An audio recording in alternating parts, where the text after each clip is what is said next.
Hey everybody out there, it's Timothy here with Mana Rocks, and we are here to wrap up our limited set review of War of the Spark. This time we're going to talk about all the rest, mostly the multicolor cards, of which there are quite a few, as well as artifacts and lands, which there are a lot less of. But we're going to clump it together so that there's not one final video, and this should be out on Friday.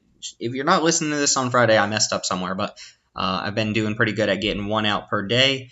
And this should be out just in time for our midnight pre-releases, and hopefully you have a bunch of fun. But with all that being said, we're going to go and jump into the review. Remember to subscribe below to Mana Rocks and find us on Twitter at MTG_Mana Rocks.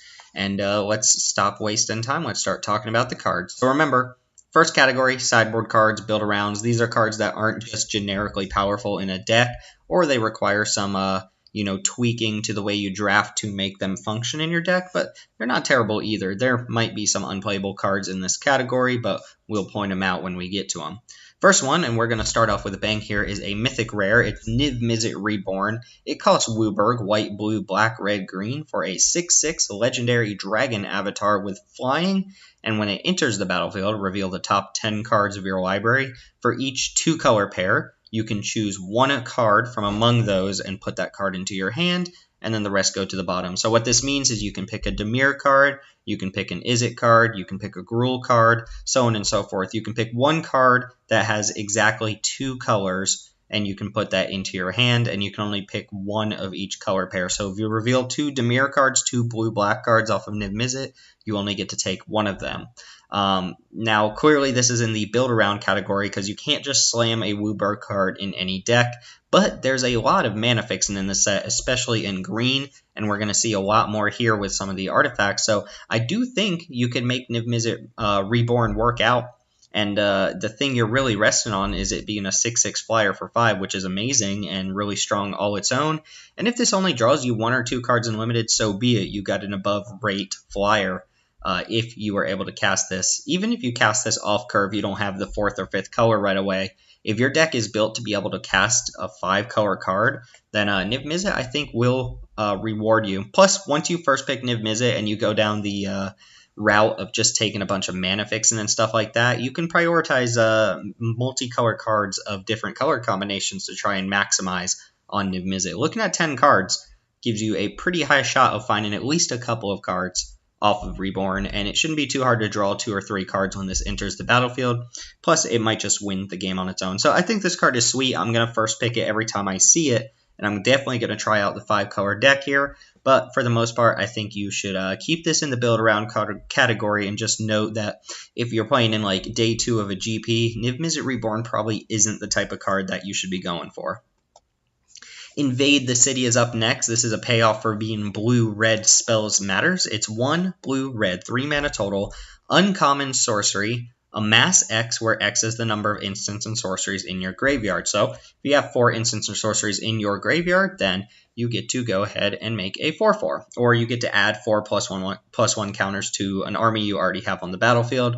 So a couple things to note here. First off, Invade the City will not count itself. If you have 3 instants or sorceries in the graveyard and you cast Invade the City, you are making a 3/3, not a 4/4. Second off, you do sometimes have the option to cast this with no instants or sorceries in the graveyard, just to cast a spell if you absolutely need to do that. Hopefully that never comes up, and if your deck is built to maximize on Invade the City, then you shouldn't have to do that, but maybe that matters. I think this card's fine. We saw a 4-mana blue card, a 4-mana common that amasses 3. So I think Invade the City needs to frequently be better than that. It needs to make at least a 3/3, or amass needs to be at least 3 for this card to be good. And you're hardly ever doing that on turn 3. So this is kind of a late game card that makes a big army.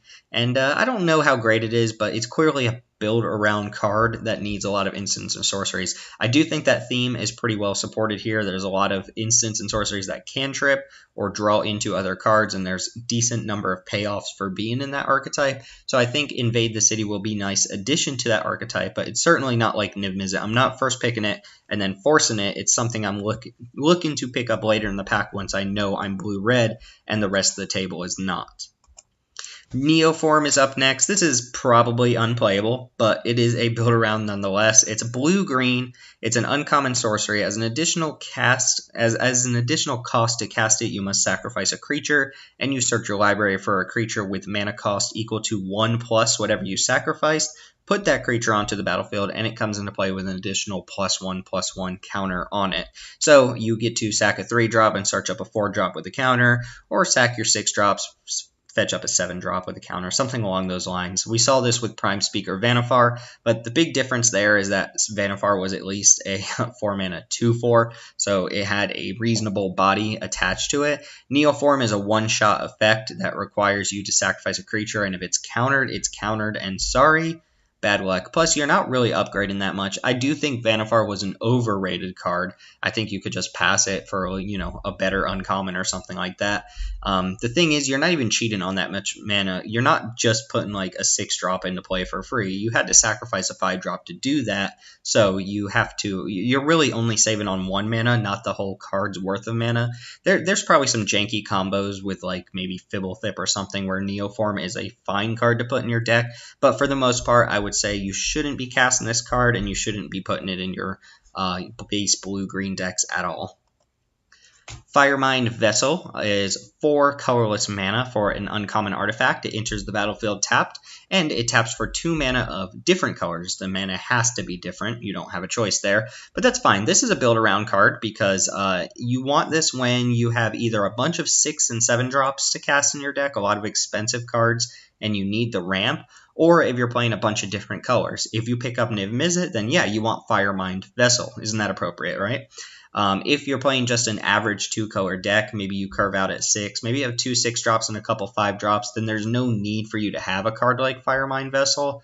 It does get better the more draw spells you have as well, because it gives you mana to cast all of the cards you're drawing, but I do think you're saving this card for the multicolored decks. It does seem like Grixis will come together quite a bit often because Amass is in all 3 of those colors, and maybe there's some sort of proliferate deck that combines green, white, and blue together, where Firemind Vessel could be played, but don't just run this in a deck because it makes mana. Have a reason to run it, and that reason will usually be that you're trying to cast a bunch of multicolor cards. Last thing I'll say about Firemind Vessel is you're going to see a lot of gold cards on this list that have 3 color symbols in their mana costs, like black, black, green, or green, white, white, and stuff like that. And then Firemind Vessel will help you cast those cards. There are some really strong gold cards that are difficult to cast in this set, and maybe the Vessel helps with that. But for the most part, I don't think you should be taking the Vessel unless you have a real reason to do so.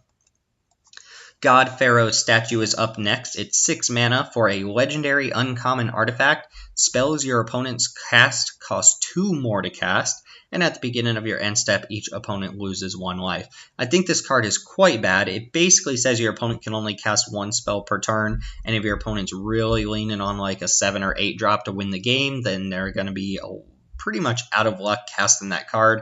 But this doesn't actually do anything. It doesn't affect the board. If your opponent's already beaten you down and you're behind on board, the statue's not going to help you win that game. It's really something that if you could cheat it into play or ramp into it like on turn 3 or 4, it might have a stronger effect on the game. But for the most part, I think this is something that's here maybe for like vintage, maybe to make commander players miserable. Like there aren't enough cards in this set to already do that. So yeah, you're not casting this card in limited. I would shy away from it. Blast Zone is up next. This is a land, a rare land, that enters the battlefield with a charge counter on it. It only taps for colorless, but you can pay double X, XX, and tap it to put X charge counters on Blast Zone. So if you want to put a single counter on it, you have to pay 1/1, 2 mana total. If you want to put 3 counters on this bad boy, you got to pay 6 mana total. Basically, however many counters you want to put on the card, you have to pay twice that much mana. For 3 mana, you can tap it and sacrifice Blast Zone, and for that, you destroy each non-land permanent with converted mana cost equal to the number of charge counters on Blast Zone. First thing to note here, without some really, convoluted mess of cards, you cannot destroy tokens with this since they have converted mana cost 0. Unless they're copies, then you can destroy those, but that's not the point. This comes in with a charge counter, which was probably here to make sure you couldn't just blow up a bunch of tokens with your land. If you want this to have a relevant effect on your limited game, you are going to have to dump mana into it, and sometimes it'll only snipe one thing, but there will be situations where this card is great. If you're just playing a 2-color deck, maybe a much slower deck, and you can afford to put a colorless land, it's not like the Blast Zone hurts you that much. It doesn't even come in tapped, it straight up comes in untapped, and if you can afford to put mana into it, then it's fine. Note that it also destroys your permanents with the converted mana cost as well, and also note that it can work with Proliferate. You basically never even have to dump mana into this if you have plenty of ways to proliferate the charge counter on it. So I don't think you pick this card highly. It might be more of a sideboard card against a deck that just so happens to have a bunch of things with the same converted mana cost, maybe an aggro deck with a bunch of 2-drops or 3-drops. And it can be quite good against those decks, but it's slow, it's clunky, it's situational, it's not a high pick for limited. Keep this for modern for the most part because it's quite good there, legacy if you will. And in limited, if you end up playing it, I don't think it'll be the worst thing in the world, but it's not a high pick. Karn's Bastion is a rare land. It adds colorless mana, and you can pay 4 mana and tap it to proliferate. Again, similar to Blast Zone, if you can afford to put a colorless land in your deck, if you're playing a solid 2-color deck and you're not doing too much splashing, then maybe Karn's Bastion makes its way in. But you shouldn't be taking a high pick on this card and saying, ooh, I'm the proliferate deck. Plus, you might have a deck that just doesn't have a lot of counter synergy. If you don't have a lot of planeswalkers, or mass or +1 counters, you're just playing kind of a dirtily creature deck, then Karn's Bastion doesn't really do anything for you. And even in the decks where Proliferate is great, it's a pretty steep cost. It's basically 5 lands to proliferate one time, and that takes a whole turn to do that, so you need to make sure that's having a significant effect on the game. But yeah, I think you can put a Karn's Bastion in your 2-color decks if Proliferate matters, and if it doesn't, then this isn't really a card you want in the first place. Emergence Zone, another land. This one's actually quite bad, I think. It's an uncommon land. It taps for colorless. You can pay 1 and sacrifice Emergence Zone, and all of your spells may be cast as though they had flash this turn. So you're down a land, you're down an additional mana on top of the Emergence Zone that you sacrifice. So you're essentially down 2 mana, and the only upside you really get is that you can flash in spells. So you're basically sacking a land and paying a 2 mana premium on whatever you want to cast just to make sure you can cast at instant speed, and that's not worth setting yourself back a land on. A colorless land nonetheless. I said with Karn's Bastion and Blast Zone that if you can afford a colorless land, they're fine to put in, but there's a price to pay for that. If the effect you're getting off of it doesn't do that much, then it's not really worth hurting your mana, and I don't think Emergence Zone is really ever going to see play. Interplanar Beacon is an uncommon land. Whenever you cast a Planeswalker spell, you gain 1 life. I'm going to say that's basically irrelevant. Most decks won't have more than like 2 or 3 Planeswalkers, and 2 or 3 life isn't really anything to get excited about on a land. It adds colorless mana. You can pay 1 and tap it to add 2 mana of different colors, but you can only spend that mana on Planeswalker spells. So if you end up somehow in the 4 or 5 color Planeswalker deck, and you've got a bunch of Planeswalkers, then sure, a single Interplanar Beacon is probably something you want, but it doesn't help you cast non-Planeswalker spells, and it doesn't ramp you either. Don't make the mistake of thinking this is some sort of ramp, because you have to tap a colorless mana, or you have to tap 1 mana, plus you have to tap the Beacon, which is 2 lands that you're using to make 2 mana. So you're not ramping, you're just netting even and color fixing for your Planeswalkers. And on top of that, a lot of the Planeswalkers are hybrid. There are 10 hybrid Planeswalkers, which are often ones you're going to be splashing for, and you don't need good mana fixing for that. You really just need to be playing one of the colors in the hybrid cost. So I don't think Interplanar Beacon really does anything. It's more of a build around card if you are just doing some nonsense where you're taking every Planeswalker, and I'm not sure that strategy works out quite well. Alright, into our filler cards. Keep in mind, this is going to be a pretty long video, so let's go ahead and shoot through these. These are cards you don't really love to play, but you'll put them in your deck majority of the time, and they'll kind of fill a role every now and then. First one is Angrath's Rampage. It is red-black for an uncommon sorcery. Choose one. Target player sacks an artifact, sacks a creature, or sacks a planeswalker. We already talked about edicts with Liliana's Triumph and how they're not great in limited, especially as the game goes on. This can be fine on turn 2, or if your opponent slams a planeswalker, it can be fine taking out that planeswalker. But remember, most of the time your opponent's going to minus their walker as soon as it comes in and get some sort of value off of it. And if you answer it with a card like Angrath's Rampage, you're basically, your opponent's got a 2-for-1 off of you, right? They got something out of their Planeswalker and made you use a card to deal with it. So that can come up. Most of the time, this is just going to make your opponent sacrifice a creature, and that's not a huge deal. If your opponent has one creature, it's probably best to cast Angrath's Rampage as soon as possible just to make sure you get something relevant. But against decks that have a bunch of 1/1s or can rebuild armies really quickly, this card's going to be quite bad. So flexibility doesn't do too much for this card. I'd rather have something like Bedevil in this slot, but if you are really short on removal, this might be a card that makes your deck. Dovin's Veto is a glorified negate. It's white and a blue for an uncommon instant. This spell can't be countered. Counter target non-creature spell. This is basically a sideboard card against very spell-heavy decks or decks with a ton of planeswalkers.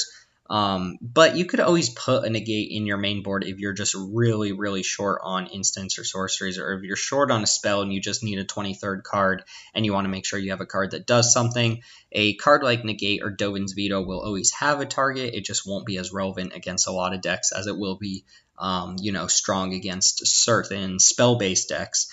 This seems fine against blue-red, and it seems fine against other counter spells, but for the most part, you shouldn't be taking this card very highly unless you just really feel that your opponents are going to have a bunch of non-creature spells you need to deal with. Heartwarming Redemption is 2 red and a white for an uncommon instant. Discard all the cards in your hand, then draw that many cards +1. You gain life equal to the number of cards in your hand.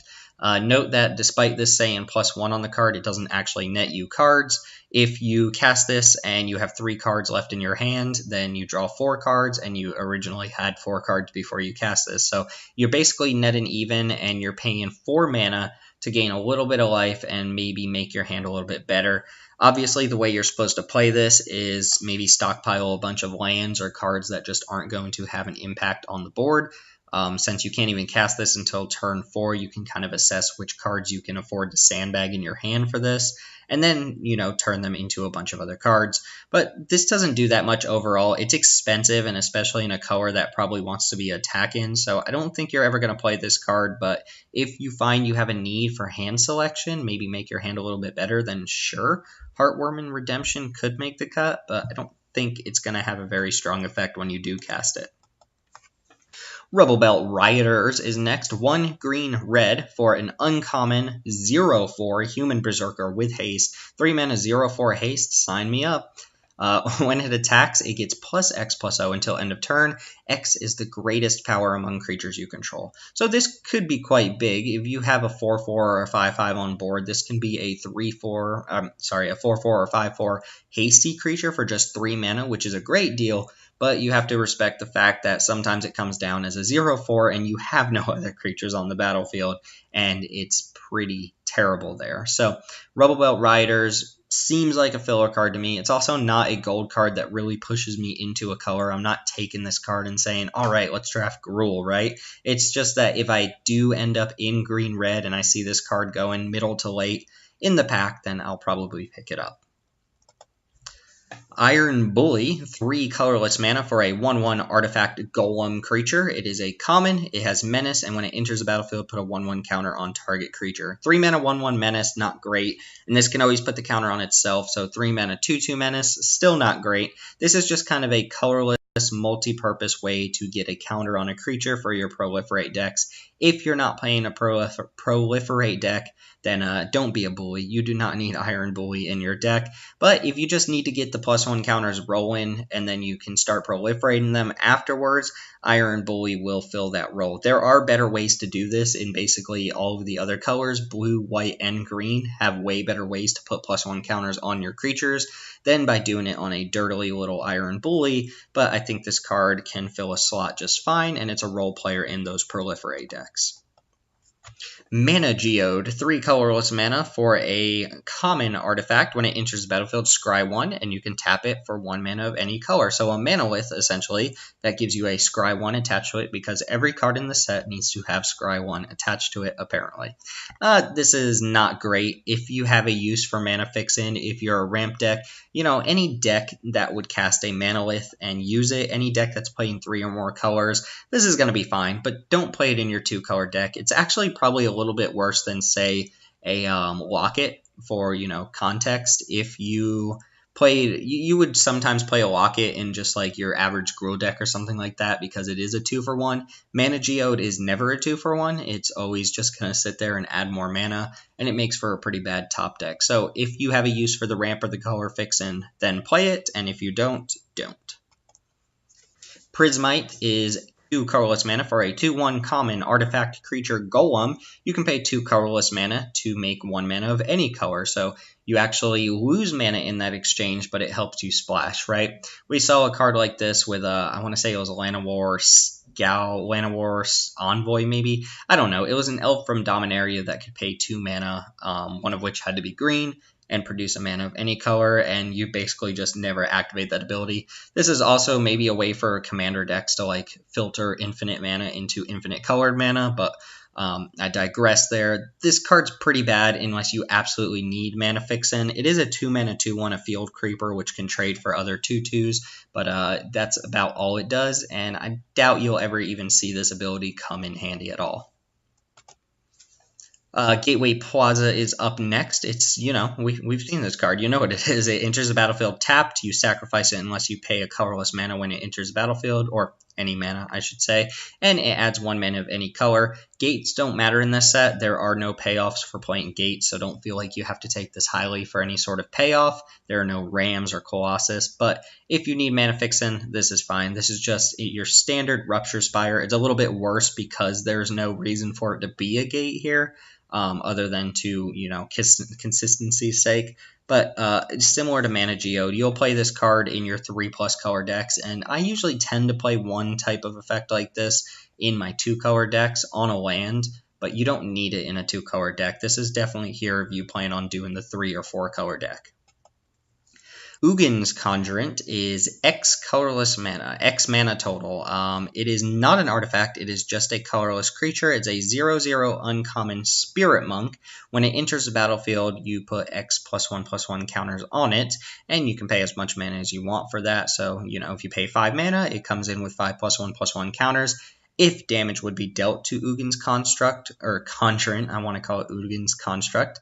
If damage would be dealt to it while it has +1/+1 counters on it, you prevent that damage, but you remove that many +1 counters from the Conjurant. So if your opponent deals 4 damage to the Conjurant, you remove 4 +1/+1 counters from it, and then once it gets down to 0, it's dead. Also note that this trades down quite often. If, let's say, you cast this for 4, it comes in with 4 +1/+1 counters, and your opponent blocks it with a 2/2, it's going to die because it'll have 2 damage on it, and it'll lose 2 counters, and it will end up being a 2/2 with 2 damage on it, which means it dies. So this is probably only relevant at soaking up an attack or 2, and it doesn't even attack particularly well. Even if you cast this for X is 10, your opponent can throw little creatures in front of it until it dies, and it's just stats, right? Sure, you can proliferate it, but I don't think that's going to be that relevant when it loses such a huge chunk of those counters anytime it takes damage.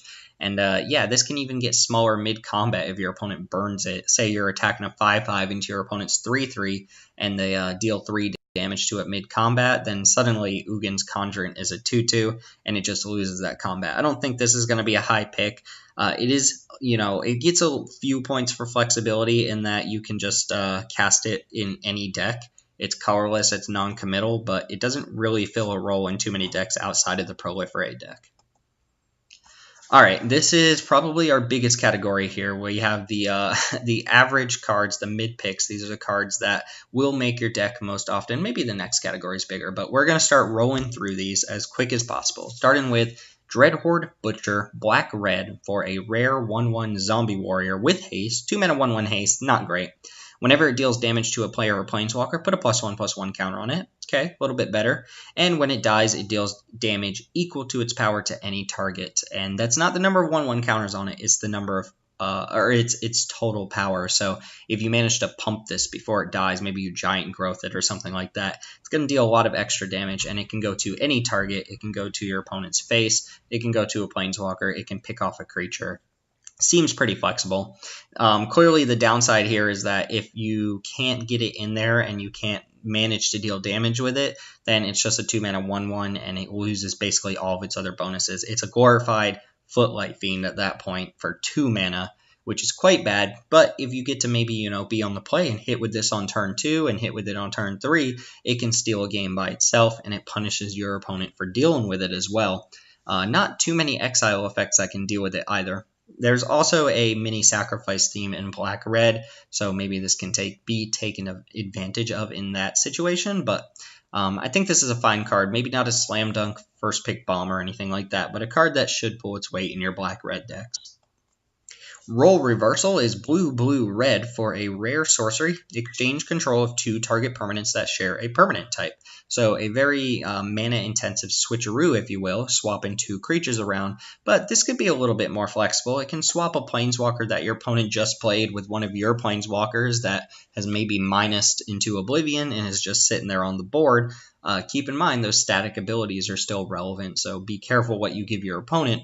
But you should always be able to maneuver a card like this in your favor, especially against decks that just have big creatures and are tapping out for them. If your opponent pays 6 mana for some big creature and you roll reversal their 6/6 with your 1/1, then they're going to be quite sad. I think roll reversal is interesting. Also note this is one of the only ways in this format to get an additional army on board. You can swap a creature for another army while you already have an army, and then boom, 2 armies. But that's not super important. You can swap, enchantments and lands and stuff like that, but that's hardly ever going to come up. If you have a situation where a switcheroo would be good, then this is going to be good. It's a rare, and it's super mana intensive, so I don't think you're first picking it that often, but when you are playing it in your blue-red deck, you should be able to find a good use for it.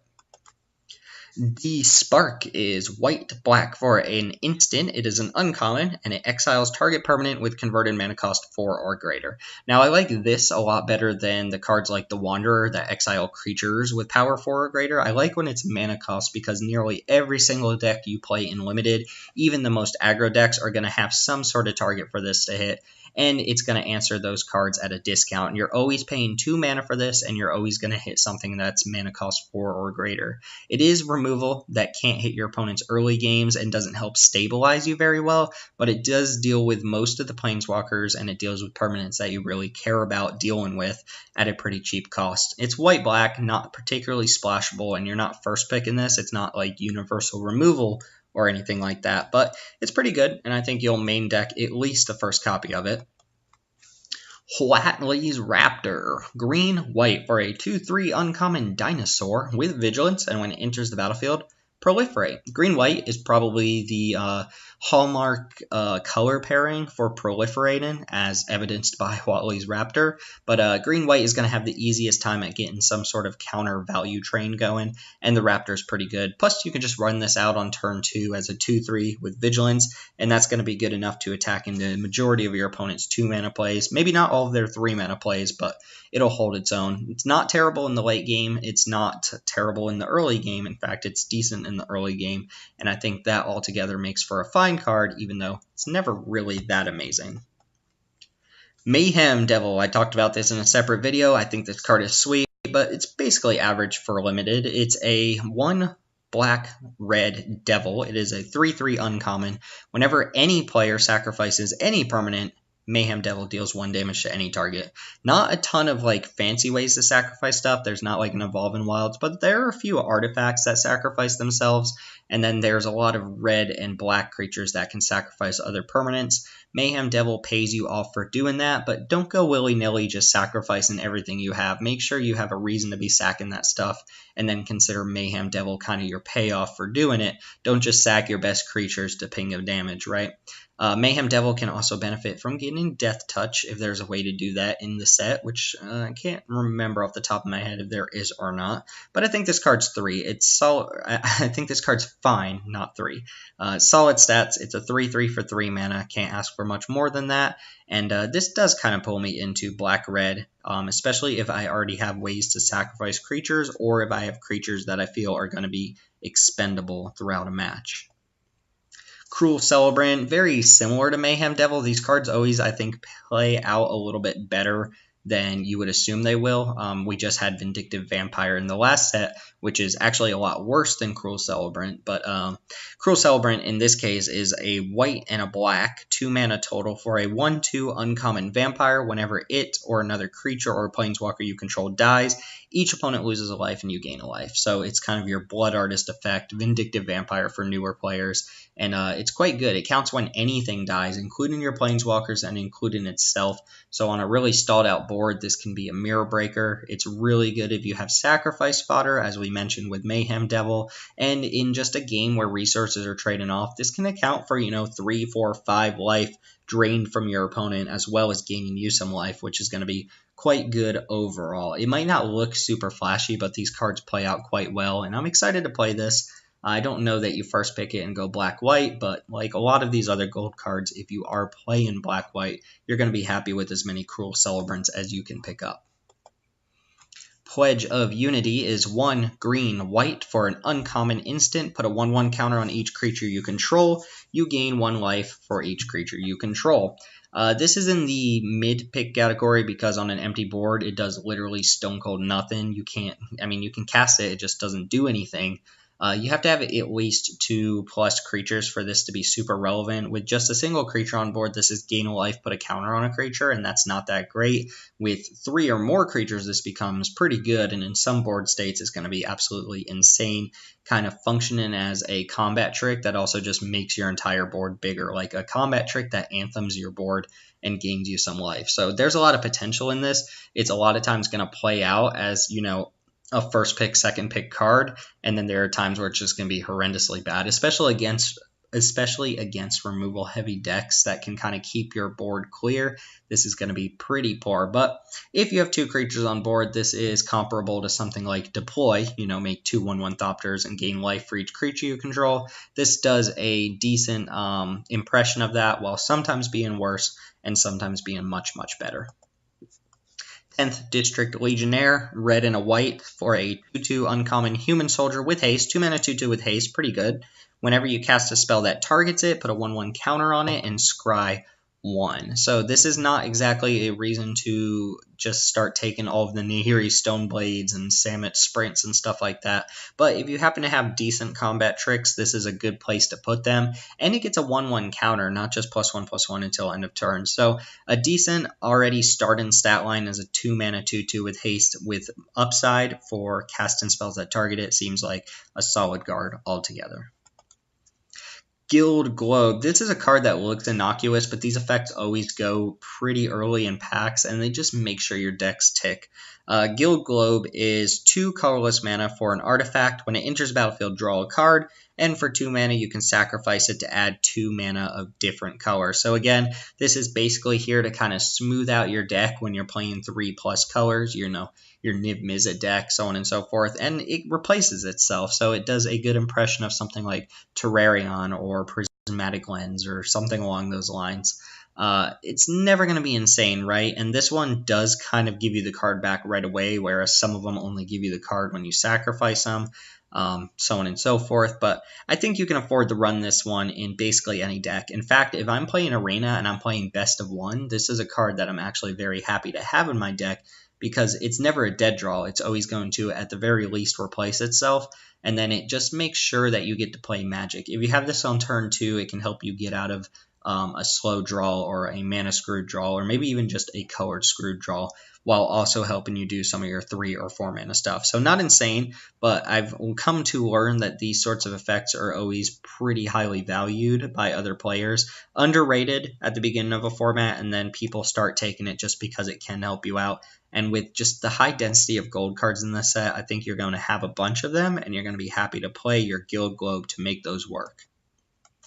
Saheeli Silverwing, 4 colorless mana, common Drake. It's a 2/3 flyer, and when it enters the battlefield, it does nothing. It looks at the top card of your opponent's library. Might as well just say your opponent reveals a card from their hand at random. Not a relevant ability. Definitely does not really change the way I would review the card. If you're in the market for, a subpar flyer that can block your opponent's subpar flyers, then Silverwing will do the trick. Or if you're in the market for an artifact, maybe you have a Saheeli or a Karn or something like that, then Saheeli Silverwing isn't the worst card in the world, but it's certainly not great. Just an average flyer, maybe a little bit below average, to be honest. Mobilized District is a rare land. It taps for colorless mana, or you can pay 4 mana to make it a 3/3 with Vigilance until end of turn. I'm sorry, a 3/3 citizen creature with Vigilance until end of turn. It's still a land, and that ability costs 1 less to activate for each legendary creature or planeswalker you control. So with 2 legendaries on board, it costs 2 mana to make this land a 3/3, and that's pretty good. And even just having one of your lands that can become an attacker or blocker, even for a pretty hefty chunk of mana, seems fine. Not too different than Blast Zone and those other lands that I said you can kind of include in your deck. Karn's Bastion, that's the other one I'm thinking of.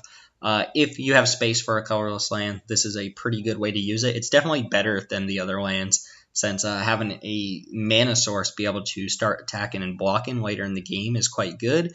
And sometimes this is a lot cheaper than 4 mana to activate, which makes it a heck of a lot better. If you're activating this for 1 or 2 mana, it's really strong. And there are a lot of planeswalkers and legendaries in this set, so that's not inconceivable. But I don't think you first pick it. It's not removal. It could be a completely dead card. It could mess up your mana. But it's going to play out quite well, and I think you'll be happy to have it in your deck if you didn't spend too high of a pick on it. All right, let's roll through this above average category. This has a lot of cards. There are a lot of strong gold cards in this set, so let's get cracking at them. Bioessence Hydra, 3 green, blue. It is a rare Hydra mutant. It's a 4/4 trample, so 5 mana 4/4 tramples. Decent little start. When it enters the battlefield, it enters the battlefield with a +1/+1 counter for each loyalty counter on planeswalkers you control. That has the potential to be gigantic. If you have something like Kiora, which can actually curve into a turn 4 Bioessence Hydra, Kiora, remember, starts with 7 loyalty, and if you minus it at 6, then Bioessence Hydra will come down with 6 +1/+1 counters on it. Boom, 10/10 trample on turn 4 for, basically just casting your cards. Oh, and you get to draw from Kiora, so there's that. It works with your other planeswalkers too. Your planeswalkers that are just sitting there on 1 loyalty, each of them adds a counter to this. Bioessence Hydra also gets a +1/+1 counter whenever you activate a loyalty ability. So if loyalty counters are added to your planeswalkers, you add counters to Bioessence Hydra as well. That's not just when they use their loyalty abilities, it's whenever loyalty counters are put on a planeswalker. So proliferating not only puts extra counters on the Hydra, but it puts extra counters on your planeswalkers, which puts extra counters on your Hydra. So you can see this Hydra being potentially just a board masher, right? Gigantic vanilla test beater, and as long as your opponent's not holding it back with some enchantment or some nonsensical cards, this should be pretty good. The fact that the worst case scenario is a 5 mana 4/4 trample, to me, seems pretty good. You could also run this out on turn 5 and just play a planeswalker afterwards and plus it maybe, and that's going to be quite good as well. So I think this card is going to be quite good. I think you should first pick it. Maybe not over some of the best removal spells or planeswalkers in the set, but I'd be happy to first pick this card and then maybe look for Kiora or some of the other decent planeswalkers in its color. Casualties of War, 2 black, black, green, green. 6 mana for a rare sorcery. Choose 1 or more. Destroy target artifact, target creature, target enchantment, target land, and or target planeswalker. So unlike a card like Decimate, this does not have to have every target on board for you to cast it, since it says 1 or more. You can just destroy as many things as possible. Artifact, not super relevant. Enchantment might matter, but for the most part, you're worried about destroying a creature, a land, and a planeswalker. Blowing up a land when it's attached to creature removal is quite good. Blowing up a land by itself, doesn't really matter. But if you can get the creature, land, and planeswalker out of this card, that is a huge blow. It is straight up 3 for 1. And at 6 mana, blowing up a creature plus a land isn't the worst thing in the world either. There certainly is better removal for just dealing with single creatures, but this can sometimes get multiple permanents off board, and I think that alone justifies it as an early pick. Feather the Redeemed, red, white, white for a rare angel. It's a 3/4 flyer, legendary. Clearly, whenever you cast an instant or sorcery spell that targets a creature you control, exile that creature instead of putting it into your graveyard as it resolves, and if you do, return it to your hand at the beginning of the next end step. So basically, all of your spells, all of your instants of sorceries that target anything you control are going to go back to your hand at the beginning of the next end step. Feather is actually probably a good reason to play stuff like Nahiri's Stoneblade, because you can just run it out, deal 4 extra damage that turn, and then you get your Nahiri Stone Blades back. So it's almost like you're just using mana to deal extra damage. Plus, cards like Defiant Strike, which target a creature and then draw a card, give it a minor little bump, +1/+0. Those are insane with Feather. Plus, you can use the spell on your turn, get it back on your end phase, and if it's an instant, cast it on your opponent's turn and then get it back on your opponent's end step. And all of this on top of a 3/4 flyer for 3 mana, which is insane. Clearly, you have to be able to cast the card. Red, white, white is no joke, and red-white decks tend not to have tons of room for mana fixing, so Feather might not be a card you can reliably cast on turn 3, but it's going to be very good at any point just on stats alone, and it does incentivize you to take a couple instants of sorceries that have beneficial effects when you target your own creatures. Living Twister, very similar, maybe not as busted, is red, red, green for a 2/5 rare elemental. You can pay 1 and a red, discard a land, and deal 2 damage to any target. That's pretty decent. You can also pay a green to return a tapped land you control to its owner's hand. So this is a way to dump a bunch of lands in the late game into dealing extra damage. And you're not even punished for playing your lands out because the second ability can bounce lands back to your hand. It only bounces tapped lands, but a lot of times you'll pay a green and just bounce whatever you tapped the green for, or tapped for the green back to your hand, and then you can start dishing out shocks with your extra lands. I like this card. I think this is a clear first pick. Just like Feather, it's hard to cast, but you don't necessarily need it on turn 3 for it to be good. In fact, it's more of a late game card. But if you get it on turn 3, that's a nice pile of stats there. 2/5 for 3 does hold down the fort. Note, this card does not have flying, even though it looks like it has flying. Don't make that mistake. People seem to make that mistake a lot. But yeah, this is a great utility card, a way to turn maybe a flooded draw into a game-breaking board. Oath of Kaya, 1 black and a white for a rare legendary enchantment. When it enters the battlefield, it deals 3 damage to any target and you gain 3 life. That's already good. 3 mana sorcery, drain 3 from a creature and kill it. That seems pretty good to me. Incidental life gain kind of matters for some of the white cards. And yeah, overall, I'm already happy with that. And I would probably first pick that. I would take something like Ob Nixilis's Cruelty over it, but it's a pretty decent pick out of a pack that doesn't have a lot to offer. It does have a little bit of upside. Whenever an opponent attacks a planeswalker you control with any number of creatures, it deals 2 damage to that player and you gain 2 life. So this is a good way, not necessarily to guarantee that your planeswalkers stay on board, but to kind of punish your opponent for dealing with them. So if you have planeswalkers that your opponent just absolutely has to deal with, Oath of Kaya is going to punish them for dealing with it by attacking, and that's assuming they can even kill your planeswalker in one swing. If they have to make multiple swings, you're just gaining a bunch of life and they're taking a bunch of extra damage. Note that Oath of Kaya can also go to the dome, so you can just have it deal 3 to your opponent, and then maybe in some situations you put your opponent in a position where they can't even afford to attack your planeswalkers anymore, and that could be devastating. I don't think this is a bomb. Again, it's not quite as strong as the other 2 cards on screen, Living Twister or Feather, but it's removal with upside and some planeswalker protection, and that's a decent little package, quite a strong card. Solar Blaze, 2 red, white for a rare sorcery. Each creature deals damage to itself equal to its power. Yeah, I'm running this card. You can board it out against decks that don't have the right creatures for this to kill, but for the most part, most cards you play against in Limited have power that is greater than their toughness, or they're symmetrical. You will run into some decks where they're playing like a 4/5 or something like that, but that's a minor situation, and Solar Blaze isn't going to be good against those cards anyway. You're always playing Justice Strike, right, from Guilds of Ravnica. It was red-white to do the same thing to a single target creature, and that was a pretty high removal spell, or high pick removal spell. Solar Blaze is that for everything. You can even kind of prioritize your own creatures to have less power than toughness, even though you're red-white. And I think Solar Blaze is easily splashable as well. Maybe you're playing a blue-red control deck, the instant sorcery deck, if you will, and Solar Blaze is a fine splash there. So I do think this is a card you main deck and you bring it out when it's bad, rather than sideboarding into it when it's good.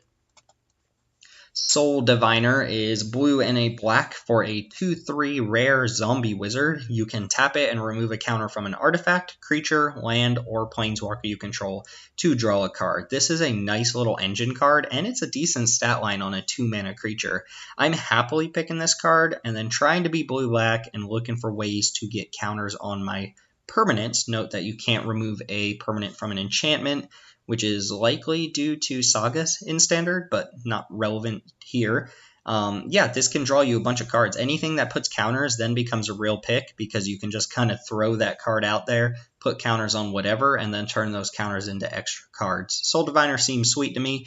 Less of a build around and more of just a decent card if you happen to have actual +1 counters or loyalty counters laying around. Even Blast Zone comes in with a charge counter on it.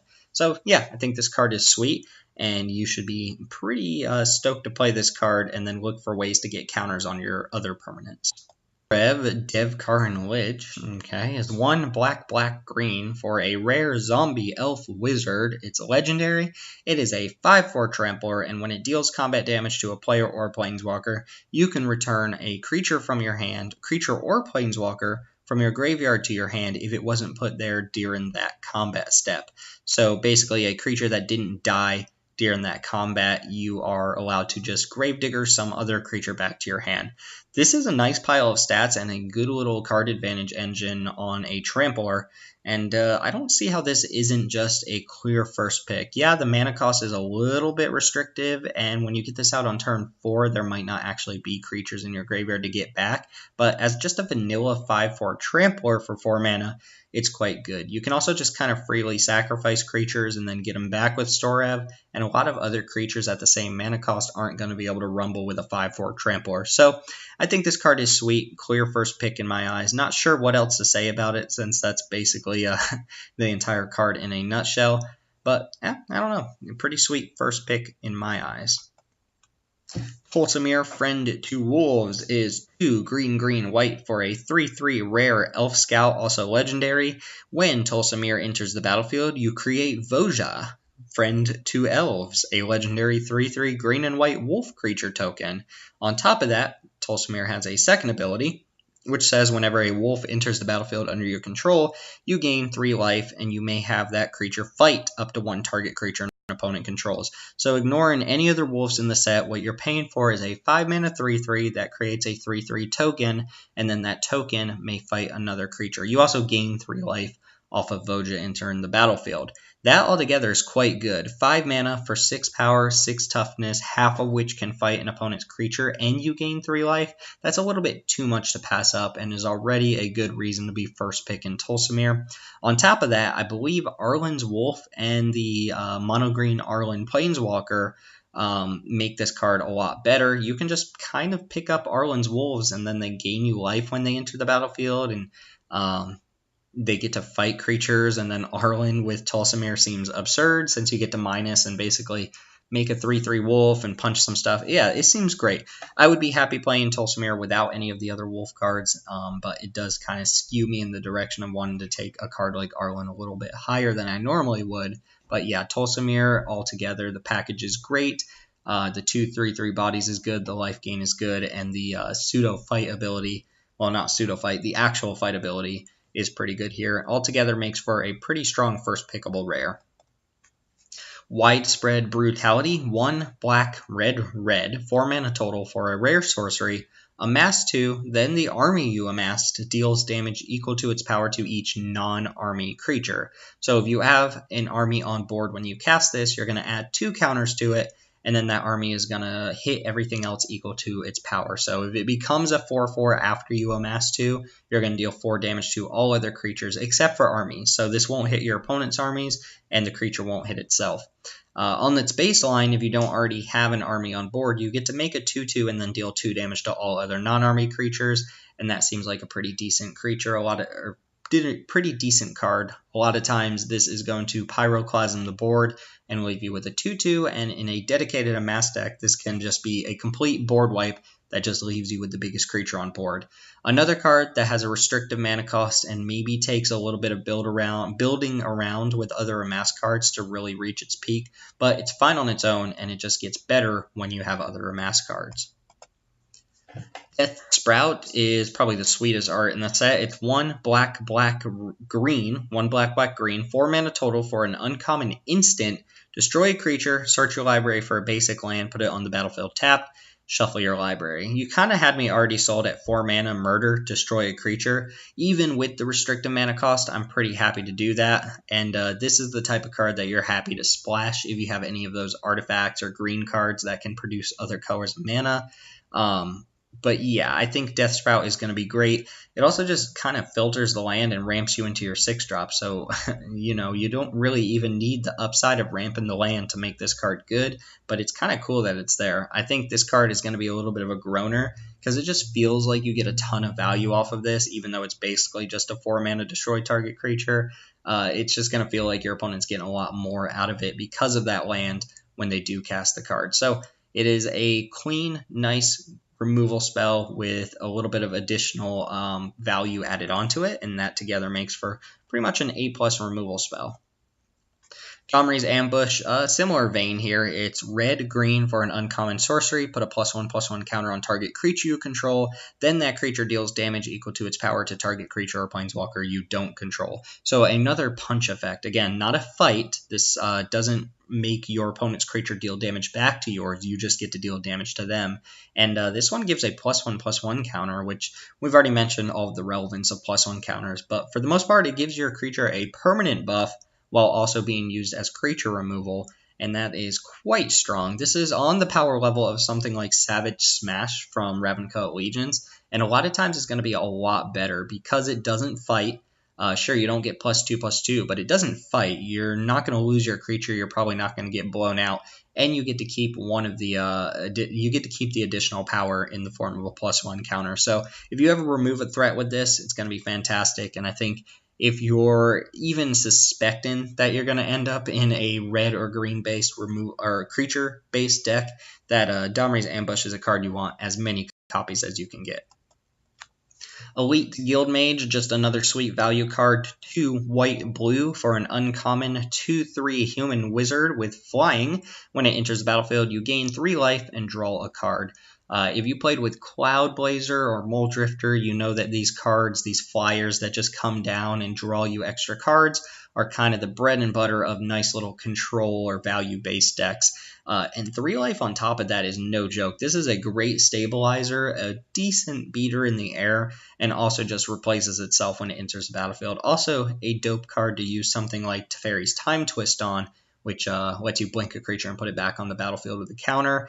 Yeah, I think Elite Guard Mage is going to be a sweet card to pick up early and already pushes blue-white into a stronger territory than it would be in if it didn't have a card like this.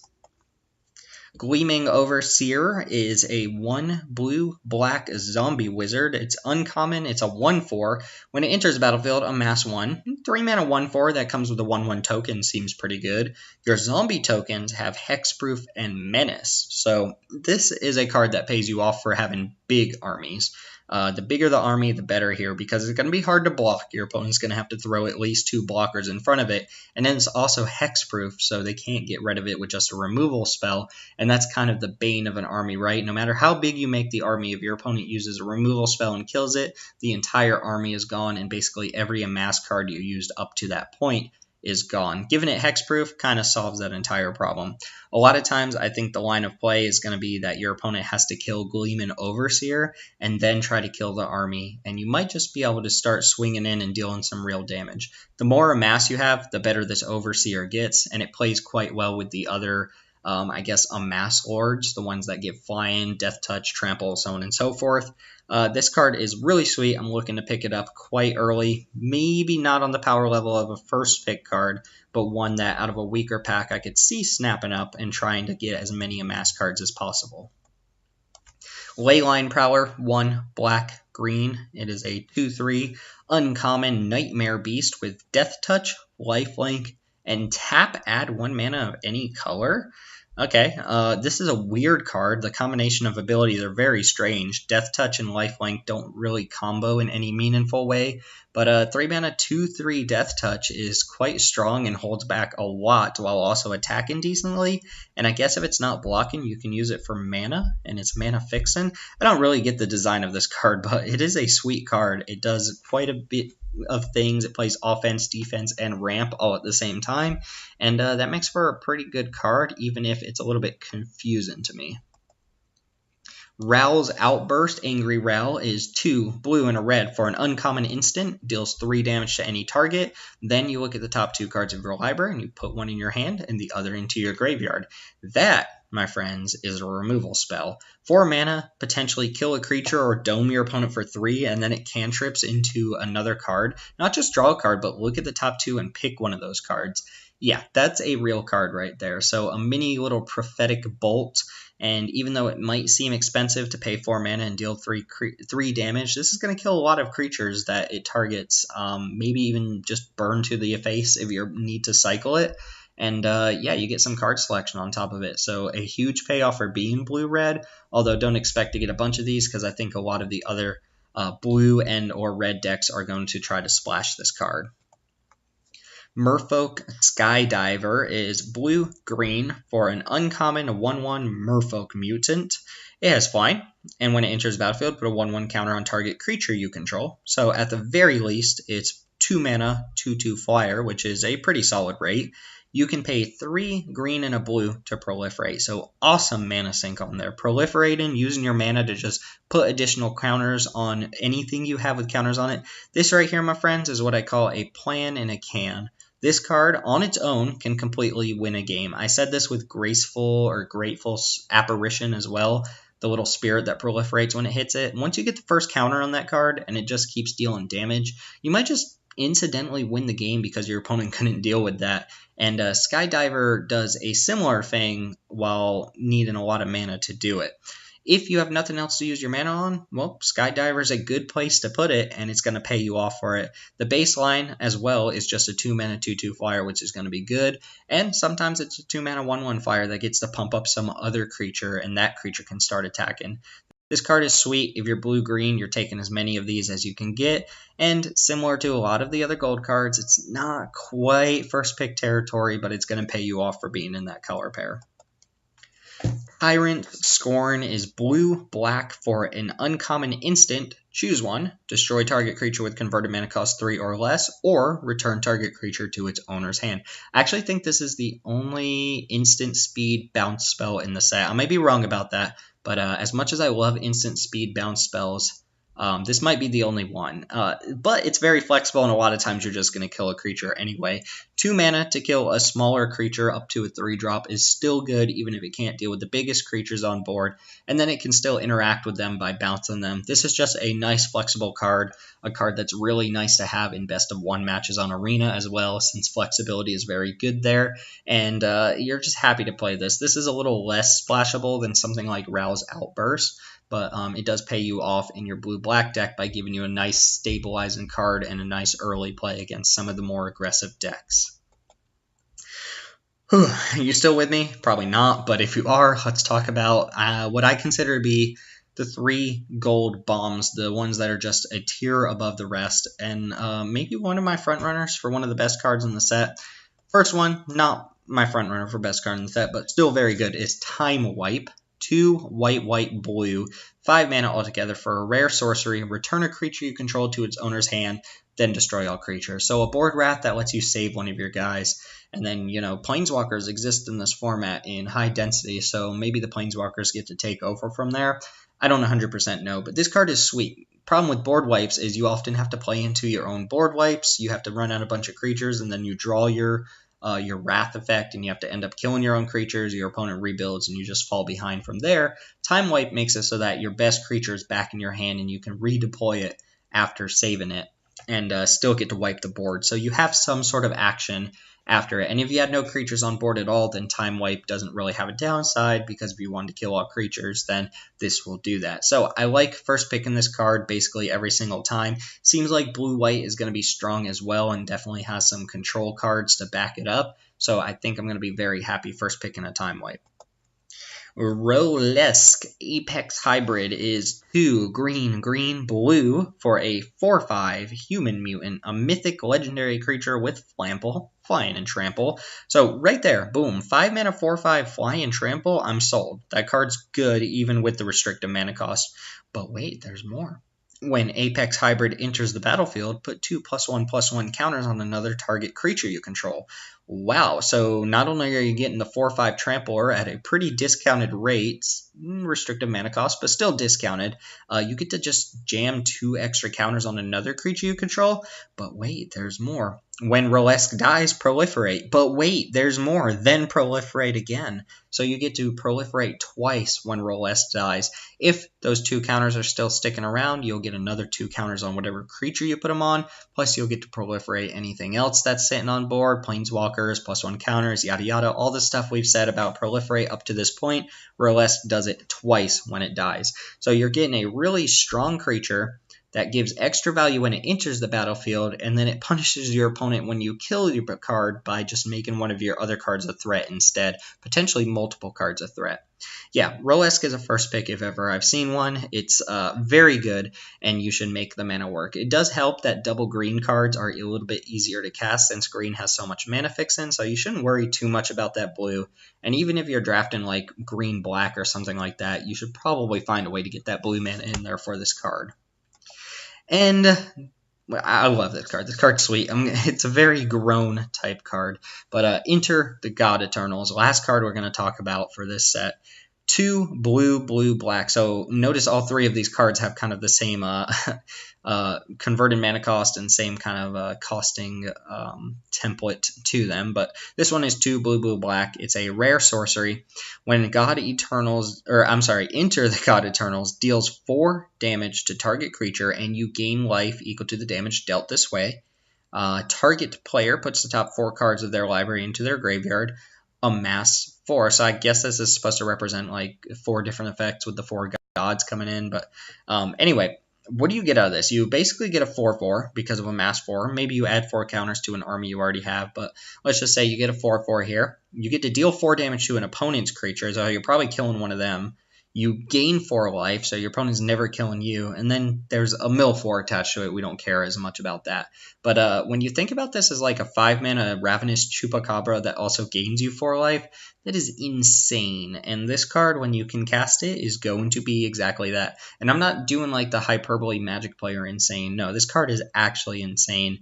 And you will lose a lot of games where your opponent gets to resolve this just because they get to kill your best creature, gain life, and either have a big creature on board or make one of their creatures bigger that was already on board. And you might even get attacked by that Amass for that turn.